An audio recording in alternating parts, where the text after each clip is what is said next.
चला तुम्हाला gift hamper दिला, आता मला वाटतं एक 5 ते 7 मिनिटं लागतील सोड्याची खिचडी तयार व्हायला. तुम्ही वेळ वाया घालू नका. CKP स्पेशल रेसिपीजचे तुम्ही फॅन असाल, पटकन लिहून घ्या सोड्याच्या खिचडीसाठी लागणारं साहित्य आणि कृती. सोड्याची खिचडी. स्वयंपाकासाठी लागणारा वेळ पाऊण ते 1 तास. 2 ते 3 व्यक्तींसाठी लागणारे साहित्य: भिजवलेले तांदूळ 1 वाटी, नारळाचं पातळ दूध 1 मोठी वाटी, बारीक चिरलेला कांदा 1 वाटी, बटाटा 1 वाटी, भिजवून घेतलेले सोडे 1 वाटी, मिरची कोथिंबीर पेस्ट 1 चमचा, गरम मसाला 1.5 चमचा, कांदा 1 वाटी, लसूण 1 चमचा, भाजलेलं कांदा खोबरं वाटण 2 चमचे, लाल तिखट 2 चमचे, मीठ चवीनुसार, हळद पाऊण चमचा, आलं लसूण पेस्ट 1 चमचा, नारळाचं जाड दूध 1 वाटी. कृती: एका बाउलमध्ये भिजवून घेतलेले सोडे, मिरची कोथिंबीर पेस्ट, आलं लसूण पेस्ट, गरम मसाला, लाल तिखट, हळद आणि मीठ घालून एकत्र करून घ्या. आता एका कढईत तेल गरम करा. त्यात लसूण, तयार केलेले सोड्यांचं मिश्रण घालून परतून घ्या. आता त्यात कांदा घालून पुन्हा परतून घ्या. नंतर त्यात बटाटा घालून पुन्हा सगळं परतून घ्या. आता त्यात भिजवलेले तांदूळ, पातळ नारळाचं दूध घालून उकळी येऊ द्या. नंतर त्यात भाजलेल्या कांदा खोबऱ्याचं वाटण घालून मिश्रण एकत्र करून उकळी येऊ द्या. शेवटी नारळाचं जाड दूध घालून झाकण लावून मंद आचेवर 10 ते 15 मिनिटे शिजवून घ्या. सोड्याची खिचडी तयार.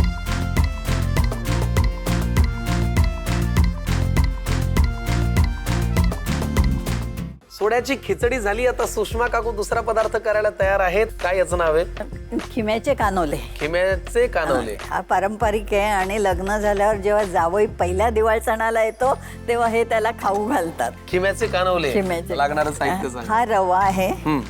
हा तूप आणि दुधात 5 तास आधी भिजवावा लागतो आणि नंतर कुटून मैद्यासारखा करावा लागतो. बारीक चिरलेली कोथिंबीर, कॉर्नफ्लॉवर, चिकन खिमा, कांदा, आतमध्ये लावायला तूप, कॉर्नफ्लॉवरचं साठ, दूध, पाणी, तिखट, हळद, आलं लसूण पेस्ट, मीठ, गरम मसाला. पहिल्यांदा काय करायचं? पहिल्यांदा आपण खिमा करणार आहोत. बर. तेल अगदी नावाला घालायचं. तेल जास्त घालायचं. बस बस चालेल बस. कारण ते बाहेर नक्की, कारण ते बाहेर यायला नको. त्याच्यात खिमा घालायचा आहे. बर. खिम्याला आलं लसूण पेस्ट, हळद, लाल तिखट, अगं बाबू, गरम मसाला, चवीप्रमाणे मीठ. आता आपण हे सगळं खिम्याला चोळून घेणार आहोत, म्हणजे लावून घेणार. आपण कांदा घालू. हो घाला.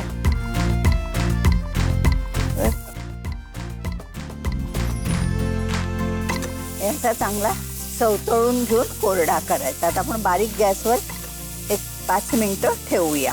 ठीक आहे. खिम्याच्या करंजा. खिम्याच्या कानोले. खिम्याचे कानवले. आम्ही कानोले म्हणतो, करंजा नाही. आता आपण ह्याच्यावर झाकण ठेवूया. ओके.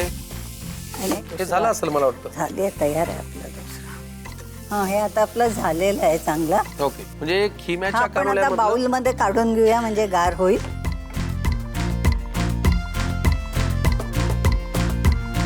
कानोले करतो आपण, तेही असं ओलं फडकं ठेवून त्या ओल्या फडक्यामध्ये खाली ठेवावे लागतात आणि मग ते तळले जातात. ठीक. आता आपण ह्याचे 3 चपात्या करून घेणार आहोत, म्हणजे लोंढे, पोळ्या.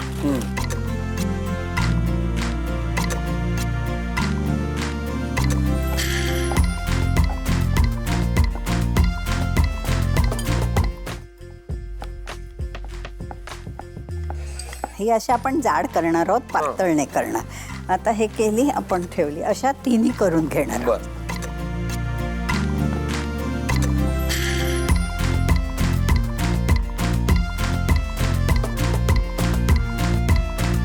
आता हे जे आपल्या झाल्या ना, याला आपण आता एक लक्षात ठेवायचं, जर हे कमी झालं तर तुमचे पापुद्रे सुटत नाही. करेक्ट. जास्त झालं तर ते वितळतं. तर पहिला जेव्हा घाणा करताना आपण अंदाज घ्यायचा की आपल्याला हा 1 टीस्पून लागणार आहे. बर. हे आपण असं साठ लावून घ्यायचं. फारच मस्त. तर ह्याला वरून आपण थोडीशी भुरभुरणार आहोत, कॉर्नफ्लॉवर. पूर्वी तांदळाची पिठी घालायची. ह्याच्यावर आपण हे 2रं घालणार आहोत. ह्याला अशी बोटं टाकायची. बर. म्हणजे ह्यातलं सारण आतमध्ये लागलं पाहिजे. याला तसंच आपण पुन्हा आता ही तिसरी.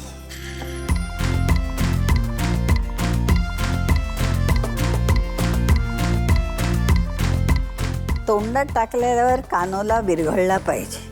हल्ली लोक मैद्याचे करतात, ते खारी बिस्किट सारखे होतात, पण जे तोंडात विरघळत नाही ते कुरकुरीत लागतात. बरोबर. असा फरक होतो. ह्याच्यावर आपण परत टाकणार आहोत आणि ह्याची गुंडाळी वळणार आहोत. बर. आणि ह्या एक पेल्याचे साधारणतः 15 होतात. कमाल कानोले. आणि विकतचा 70 रुपयाला एक मिळतो. आता ह्याचे जे करायचे ते बरोबर सगळे सारखे आले पाहिजे. बोट्या, आम्ही लाट्या म्हणतो. लाट्या. आणि ह्याचं पागोटं वळायचं म्हणतात. मस्त. याला पागोटं वळणं. हे थंड ह्याच्या खाली ठेवायचं. फारच छान. खिम्याचा कानोला जो आपण करतोय सारण तयार आहे. आणि आता पारी पण आपण आता लागणार आहोत. तेल तापत ठेवूया. तर तेल तापत. तेल आपल्याला भरपूर लागणार आहे, कारण तो बुडला पाहिजे आणि त्याच्यावर असं तेल ओतलं गेलं पाहिजे. छान तळून होण्यासाठी. हा, पुरी लाटून घेणार आहोत. आपण जे लेअरिंग करून घेतलेल्या होत्या. हा, त्याचं हे आहे. हे खाली चिटकून आहे ना, हो, म्हणून प्लॅस्टिकवर लाटायचं असतं. बरं मला एक विचारायचंय, आता तुम्ही मगाशी सोड्याची खिचडी केली नॉनव्हेज वाल्यांसाठी CKP. मी आपला बिचारा प्युअर व्हेज आहे, मी काही खात नाही, म्हणजे नॉनव्हेज खात नाही. आताही जो कानोले आपण करतोय ते आहेत खिम्याचे. मला काय उपाशी ठेवणार आहात का तुम्ही? नाही, आपण व्हेज सुद्धा करू शकतो. मग ह्याच्यात पर्याय काय खिम्याला? व्हेजचं मी करून आणलेलं आहे ते कुठे आहे सारण. मग? अच्छा, हे इथं ठेवलंय ते व्हेजचं आहे का? त्यात आपण सगळ्या भाज्या बारीक चिरून घ्यायच्या आहेत. हं, पनीर घ्यायचंय, हं, आलं लसणाचे तुकडे घ्यायचे, काळी मिरी घ्यायची आहे, धणे जिरे पावडर घ्यायचे आणि थोडंसं बटरमध्ये सॅटोकर म्हणजे जराशे परतून म्हणजे घ्यायचे. व्हेजिटेबल खिमा आहे. व्हेजिटेबल. घालू याच्यात? नाही, एक मिनिट. ही अशी ठेवायची आणि मग मग भरायची. आता भरतानाही एक मिनिट, त्याचं एक शास्त्र आहे. हं. भरताना हा असा भरायचा. म्हणजे चिकटवायची जागा सुद्धा कायम राहिली पाहिजे. हा, असं करून दाबून घ्यायचं. हे बोट लावायचं नाही. कानोले हे शुभ कार्याला असतात आणि हे बोट आपण पितरांना वापरतो, म्हणून हे बोट लावायचं नाही. जे तुम्ही सारण घेणार ते असं दाबून घ्यायचं. हो. मग ह्याला आपण दूध पाणी लावणार. वा वा वा, अगदी कलाकुसरीने तब्येतीत तुमचं काम चालू आहे बरं का. आता कातणीने हा कापून घ्यायचा. मस्त. आणि मग ते तळायचे. हा सोडला. हं.